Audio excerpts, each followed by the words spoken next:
안녕하세요 여러분, 주주스토리입니다.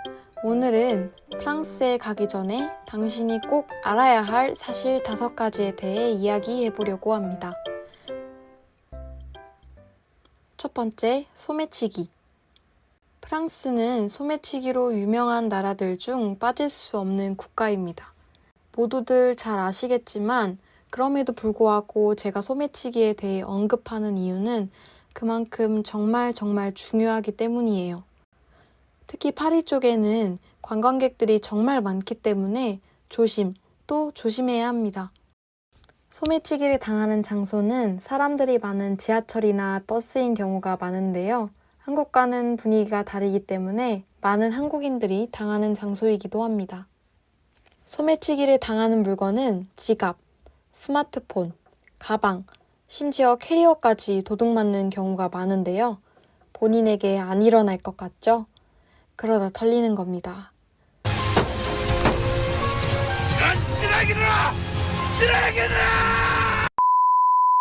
그래서 항상 이런 물건들이 잘 있는지 체크하고 물건들을 아무 곳에나 놓아서는 안 됩니다.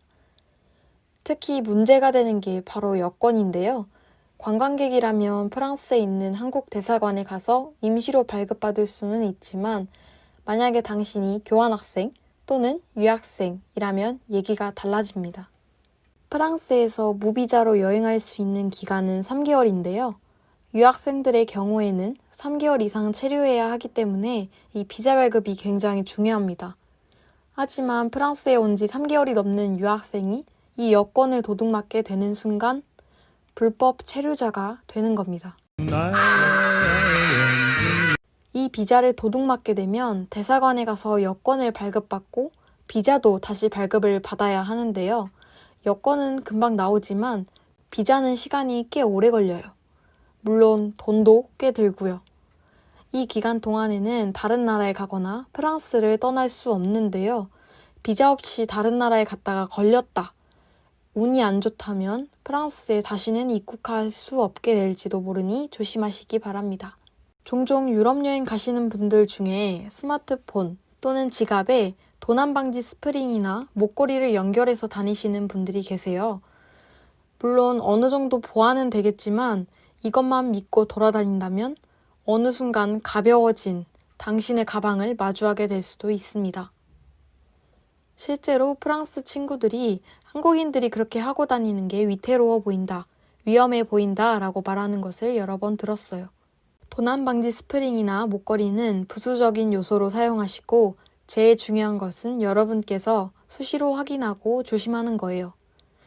두 번째, 프랑스어. 프랑스는 세계적으로 유명한 관광 국가이기 때문에 사실 프랑스어를 하지 않아도 영어나 바디랭귀지를 통해서 여행이 가능합니다. 하지만 종종 가다가 영어가 통하지 않거나 영어로 대화하기 싫어하고 무시하는 사람들을 만나게 될 수도 있어요. 또한 한국 문화와는 달리 프랑스에서는 안녕하세요, 감사합니다, 안녕히 계세요를 무조건 해야 해요. 특히 박물관이나 빵집, 그리고 레스토랑에서는 인사를 하지 않는 당신을 이상하거나 무례하게도 볼 수 있으니 기본적인 회화 정도는 알아두는 게 좋습니다. 기본적인 회화 표현은 다음과 같습니다. 낮과 오후 시간대에 인사할 때는 bonjour, 밤에는 bonsoir, 감사합니다, merci, 안녕히 계세요, au revoir.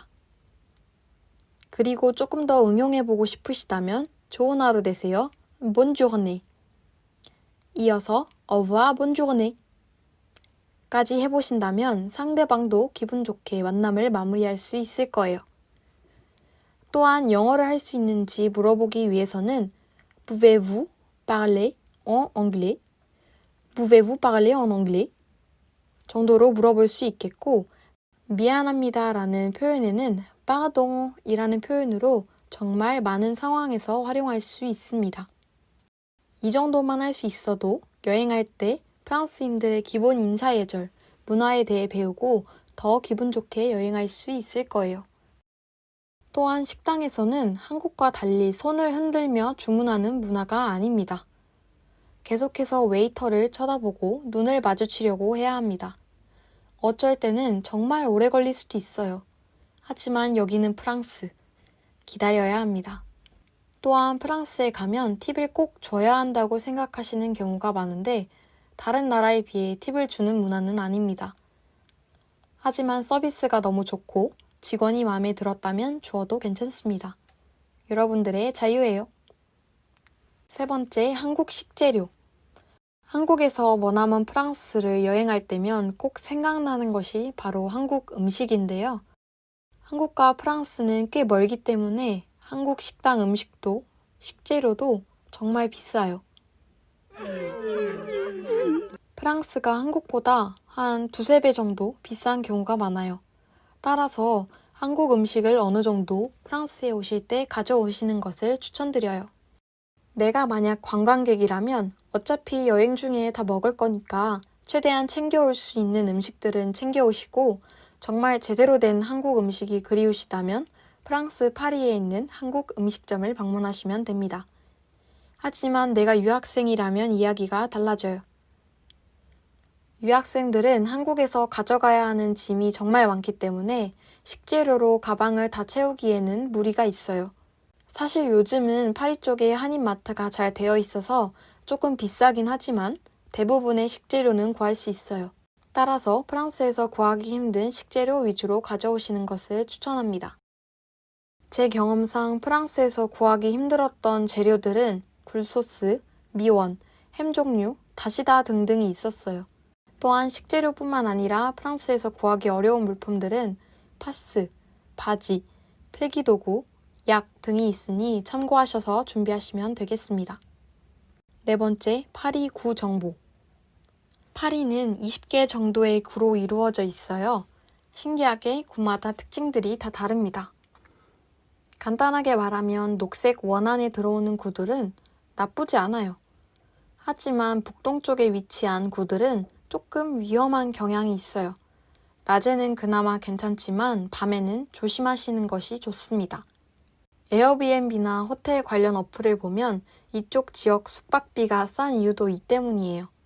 가격만 보고 결정하지 마시고 주위 환경을 잘 따져보고 결정하시는 것을 추천드려요. 또한 이러한 경향은 파리 외곽 쪽으로 가면 더 심해지기 때문에 정말 조심해야 해요. 웬만하면 파리 외곽 북동쪽은 숙소를 잡지 마시고 관광지를 둘러보고 싶으시다면 최대한 오전이나 낮으로 일정을 짜시기 바랍니다. 하나 팁을 알려드리면 파리 쪽에서는 사람들이 많이 몰리는 지하철역 지상을 피하시는 것을 추천드려요. 특히 파리 북역 쪽은 밤에 정말 위험해요. 특히 아시안으로서 꼭 피해야 할 장소이니 조심하셔야 합니다. 또한 밤에는 사람들이 많이 없는 골목길이나 노숙자들이 많은 장소는 꼭 피하세요. 부득이하게 나가야 하는 경우에는 최대한 사람들이 많이 지나다니는 골목길을 선택해서 다니시길 바랍니다. 마지막은 와이파이예요. 보통 프랑스에 오시는 분들께서는 해외 로밍이나 유심칩을 많이 이용하실 텐데요. 이를 사용하실 때 주의해야 하는 것들이 있습니다. 프랑스는 공공 와이파이가 있는 경우가 정말 없어요. 그렇기 때문에 로밍이나 유심칩을 꼭 이용하셔야 하는데요. 문제는 돈을 내고 이러한 서비스를 이용함에도 불구하고 식당이나 백화점, 마트 또는 그냥 길거리에서도 종종 데이터가 통하지 않는 경우가 있어요. 저 또한 프랑스에 처음 왔을 때 정말 답답했어요. 프랑스에서는 사실 엄청 평범한 일이지만 한국에서는 거의 있을 수 없는 일이기 때문에 미리 알아두시는 게 좋아요. 따라서 와이파이나 데이터가 갑자기 안 될 경우를 대비해서 관광지 여행 시 루트, 지하철 노선도 등을 파악해두고 지하철 운행이 중단되거나 버스가 안 올 경우를 대비해서 플랜 B를 세워두는 것이 좋습니다. 또한 마트에서 물품을 구매할 때 어떤 브랜드가 좋은지 물품에 대한 정보를 미리 파악해두고 캡처해두는 것을 추천드립니다. 프랑스는 정말 아름답고 살면서 꼭 와봐야 하는 여행지이지만 그런 환상만을 가지고 온다면 크게 실망할 수도 있어요. 마음의 준비를 꼭 하시고 미리미리 준비하셔서 프랑스에서 후회 없는 즐거운 시간 되셨으면 좋겠어요. 또한 프랑스나 한국에 관해 알고 싶으신 것들이 있다면 댓글로 꼭 알려주세요. 영상이 도움이 되셨다면 구독과 좋아요 부탁드리고요. 다음 영상에서 또 만나요. Au revoir!